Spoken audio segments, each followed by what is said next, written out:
Welcome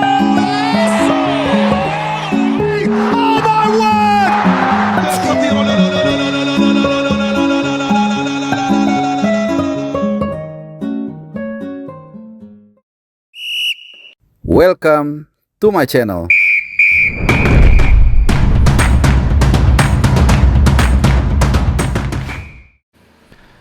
Selamat malam buat teman-teman semua dimanapun teman-teman berada, baik yang ada di Indonesia, dari Sabang sampai Merauke, dari Pulau Miangas sampai dengan Pulau Rote, maupun juga yang sedang berada di luar negeri, dimanapun kalian berada. Semoga dalam keadaan sehat, tidak kekurangan apapun. Selamat pagi juga mungkin yang baru sempat nonton pagi, dan selamat siang juga buat kalian yang baru menonton video ini siang hari. Yang pasti saat ini gua rekam ini pukul 10.25 malam waktu Indonesia Barat, hanya beberapa jam setelah pertandingan El Clasico antara Persib dan Persija berakhir. Dan kebetulan gua hadir langsung di Stadion GBLA, di mana Persib Bandung, ya kita semua juga udah tahu hasilnya, keluar sebagai pemenang melalui gol tunggal dari Beckham Putra di menit ke-5, masih awal-awal sekali. Dan kemudian pertandingan berlangsung sangat ketat dan ya tidak ada gol tambahan tercipta sampai dengan akhir pertandingan. Dan kemenangan ini pula yang akhirnya mengantarkan Maung Bandung berhasil mengunci juara paruh musim di BRI Super League kali ini. Jadi akhir tahun Persib ada di puncak klasemen, paruh musim pertama juga ada di puncak klasemen, jadi katanya dingin. Tapi ya sebelum kita membahas macam-macam ya, ada dari Persib Bandung, ada dari John Hartman juga, dan juga soal, nah ini dia nih, ancaman yang sangat serius kepada Tom Hai. Pertama-tama gue mau mengucapkan benar-benar dari lubuk hati gue yang paling dalam, terima kasih buat kedua fans. Yang pertama untuk Boboto yang sudah sangat luar biasa ramah menyambut gua, dan juga salah satu kawan gue yang menemani mulai dari sampai di Bandung. Kemudian juga ketemu dengan dua orang sesepuh, ya, sesepuh Bobotoh, ya gua nggak usah sebut namanya, mungkin beliau ini nggak berkenan luar biasa. Ini pokoknya orang penting lah di Persib Bandung, banyak insight juga dari mereka, ngobrol-ngobrol. Kemudian juga sepanjang perjalanan juga dapat driver gokar yang baik banget, nungguin kita juga makan, dan fans juga semuanya sangat welcome. Lalu gua ketemu dengan kolega lama ya, dulu dari Koran Sindo, Kang Denny, dan rekan-rekan yang lain. Pokoknya intinya gue mengucapkan terima kasih atas kehangatan penyambutan dari teman-teman Bobotoh, dari warga Bandung dan Jawa Barat pada umumnya, sehingga semuanya berjalan dengan lancar. Dan juga yang gue dengar ada nobar di berbagai daerah, khususnya di Jakarta, karena tentu kita tahu tidak boleh fans away datang, sehingga The Jack akhirnya ya nonton di daerahnya masing-masing. Ada yang di Jakarta, ada yang di Tangerang, dan lain-lain. Dan gue dengar juga semuanya berjalan dengan lancar. Dan yang gue senang juga semua saling respect, saling menghargai, dan nggak tahu, memang ini sepertinya sesuai dengan cuaca di GBLA. Itu begitu adem, begitu nyaman. Dan gue juga dengar Bang Ferry datang ke Bandung disambut juga oleh sesepuh Boboto. Pokoknya nggak tahu kenapa belakangan ini kelihatannya harapan untuk melihat fans itu lebih asik lah ya, lebih asik itu sangat terlihat di pertandingan kali ini. Mudah-mudahan ini bukan yang pertama, tapi seterusnya, dan mudah-mudahan nanti nggak perlu pakai rantis-rantis lagi. Jadi pemenangnya kalau gue bilang bukan hanya Persib Bandung, tapi juga dua-duanya fans yang memang saling menghargai satu sama lain. Yang pasti buat Persib Bandung ini memang perjuangannya belum selesai, seperti yang gue sebutkan di video gue yang terakhir sebelum ini. Ya memang jaraknya nggak terlalu jauh ya, karena setelah gue bikin video itu banyak banget berita-berita yang muncul kembali, termasuk juga itu tadi ya, soal ancaman yang sangat serius kepada Tom Hai. Dan juga ada beberapa angle-angle yang belum gua tambahkan soal keberhasilan Persib tadi ya di di El Clasico. Ya tentunya ini menjadi modal yang sangat penting juga buat Maung Bandung bisa berbicara lebih banyak lagi di Asia, karena kita tahu kurang lebih mungkin pas ya sebulan lagi dari sekarang itu Persib akan menjalani laga yang sangat penting menghadapi Ratchaburi di babak 16 besar ACL 2. Tentu ini butuh dukungan support moral dari Bobotoh, dan juga tentunya tambahan amunisi, karena seperti yang mungkin kalian juga sudah dengar saat gue ikutin drawing ACL 2 di AFC House di Kuala Lumpur akhir Desember lalu itu sempat berbicara dengan Kang Adit ya, CEO dari Persib Bandung, bahwa beliau mengatakan akan menambah amunisi baru tentunya untuk menyambut putaran kedua dan juga untuk menyambut nanti ACL 2 yang kita tahu juga tidak mudah gitu kok.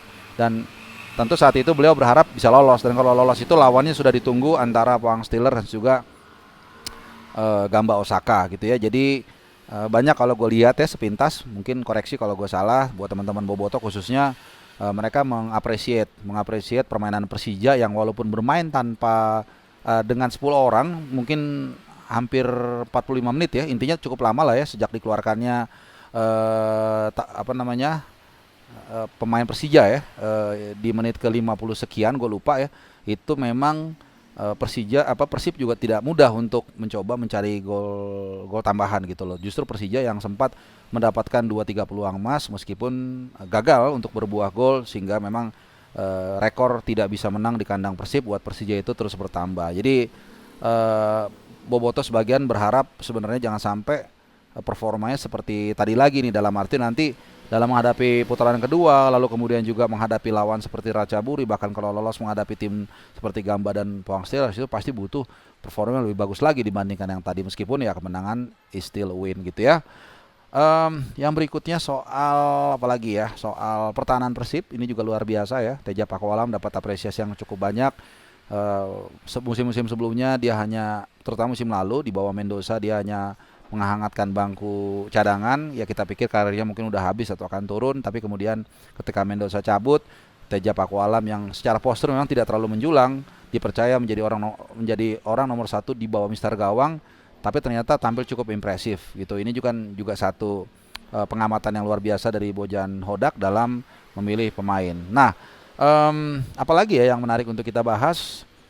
Yang pasti tadi pertandingan berjalan dengan lancar dalam arti soal keamanan. Tadi gue juga sempat ya lihat-lihat sedikit lah di luar stadion di ring 1 itu. Kita harus appreciate juga keamanan yang bekerja dengan sangat profesional ya. Jarang-jarang gue jujur gue memuji hal ini, tapi kalau bagus memang kita harus apresiasi. Fans juga sangat kooperatif. Gue tadi juga sempat berbincang dengan beberapa bobotoh yang kelihatannya memang sangat senang dengan lancarnya pertandingan tadi, meskipun itu tadi ada kritik dari penampilan Tom Hai dan kawan-kawan. Ada sedikit ya gesekan-gesekan, yaitu wajar-wajar aja.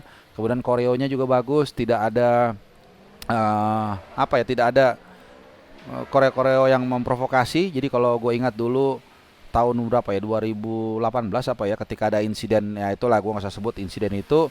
Memang suasana itu panas sekali di dalam stadion. Gue di pinggir lapangan persis waktu itu, tapi ya setiap orang pernah melakukan kesalahan, tapi ketika belajar dari kesalahan tersebut menjadi lebih baik lah, itulah esensinya. Jadi make mistake, don't lose the lesson gitu. Jadi itu untuk pertandingan tadi yang perlu gue tambahkan juga. Untuk Persija sendiri sebenarnya memang tidak mudah ya, karena Persija datang dengan sedikit pincang ya. Kalau di Persib Bandung tidak ada Andre Jung, Sadir Ramdhani, tapi Sadir Ramdhani kan nggak terlalu inti ya. Kehilangan Andre Jung ini juga cuma 1 gitu ya, dan pelapis Persib itu tebal, tapi tidak demikian dengan Persija.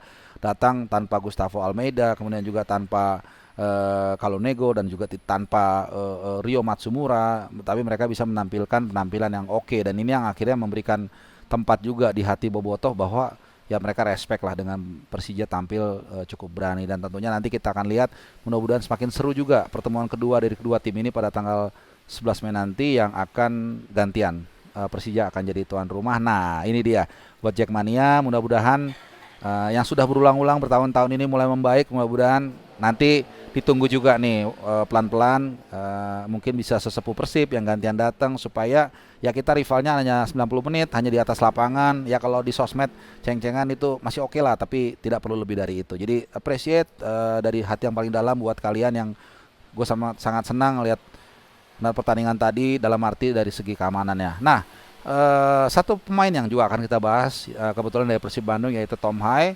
Dan terima kasih buat teman-teman yang ngasih masukan soal meminta untuk membahas ancaman. Itulah kalian udah tahu ya, gue nggak usah sebut nanti kena sensor.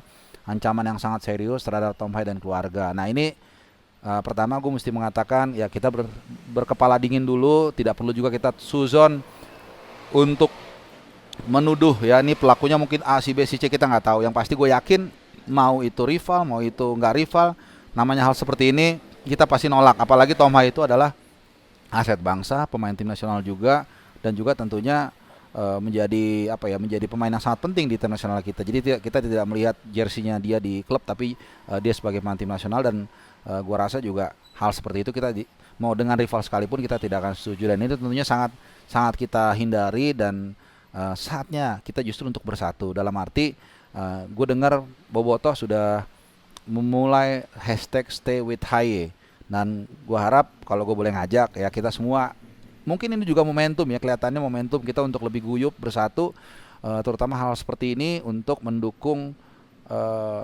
mendukung Tom Hai supaya dia merasa tidak sendirian, terutama ketika dalam situasi sulit seperti ini. Gue yakin kita adalah fans yang waras 99%, ya ada sampel error itu wajar, kita untuk sama-sama menyemangati Haye supaya dia lebih tenang, lebih fokus.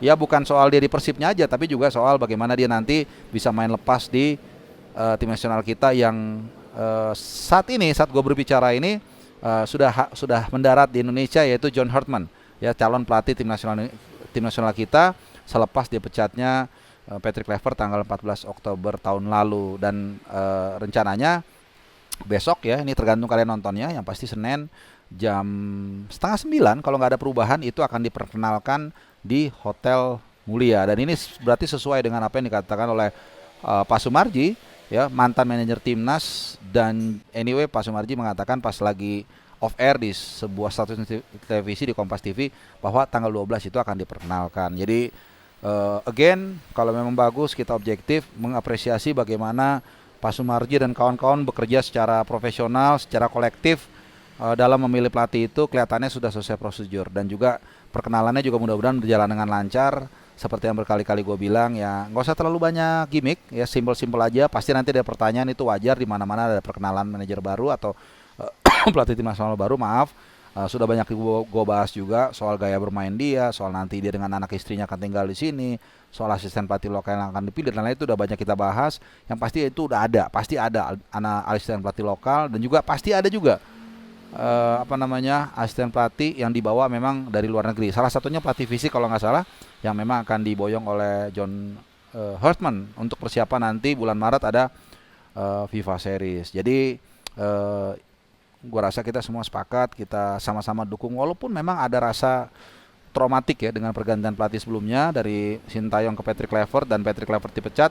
Tapi ya kita lihatlah bagaimana dia bekerja, mempersiapkan, beradaptasi dengan situasi terakhir, sehingga nanti Maret kita bisa mulai lihat sentuhan awalnya, Juni lalu AFF bulan Juli dan seterusnya sampai nanti Piala Asia bulan Januari dan Februari 2027. Oke, teman-teman semua. Jadi ini hanya additional dari yang tersisa dari GBLA, terutama El Clasico, dan juga ancaman ataupun katakanlah perundungan, mungkin bukan perundungan, itu katanya terlalu halus ya buat Tom Hai. Dan serta kita akan tunggu nanti bagaimana konferensi pers yang akan dilakukan di Hotel Mulia pada hari Senin tanggal 12 Januari 2026 ya, statement-statement dia, kemudian pertanyaan-pertanyaan yang dilakukan wartawan, mudah-mudahan sedikit banyak bisa menjadi hints, menjadi clue seperti apa nanti tim nasional akan berada di bawah dari seorang John Hartman, pria asal Inggris Utara yang pernah membawa Kanada lolos ke Piala Dunia 2022. Dan terakhir gue juga tadi sudah sempat menunaikan janji gue, pemenang kuis berhadiah tiket VIP itu sudah gue serahkan. Tadi ketemu agak susah memang teknisnya di lapangan, tapi sudah gue serahkan. Jadi gue lega ya, berarti kan kalau hutang tuh janji, walaupun pulangnya agak rempong juga ya, karena angkutannya susah. Akhirnya naik angkot ya, gue charter angkotnya, gue bayar 100 ribu plus 20 ribu, gue kasih tip. Ya nggak apa-apa lah ya, kan sama-sama saling membantu. Jadi gue bisa cepat sampai hotel, bikin konten yang kedua, dan sambil ngeteh dan juga sambil santai-santai dengan seorang rekan yang katanya mirip Rano Karno yang diangkut juga. Oke teman-teman, terima kasih. Kalau kalian yang punya komen mencerahkan, komen-komen yang iseng juga boleh, atau appreciate apapun itu, silakan tinggalkan komen kalian di kolom komentar. Terima kasih sekali lagi buat kedua fans yang sudah sangat luar biasa Mudah-mudahan sekali lagi nanti Mei lebih sejuk lagi, pertandingannya seru tapi tetap ya, dan tentunya persaingan BRI Liga 1. Gua harap sampai akhir musim nanti akan terus kejar-kejaran supaya kita benar-benar bisa menikmati sepak bola bukan dari berita-berita buruknya tapi dari berita-berita bagusnya. Oleh teman-teman semua, terima kasih buat atensi kalian, terima kasih buat Bobotoh, buat Jackmania dan seluruh fans Indonesia. Kita jumpa lagi di edisi berikutnya. Hatur nuhun pisan Bandung, sampai jumpa nanti di lain kesempatan. Adios.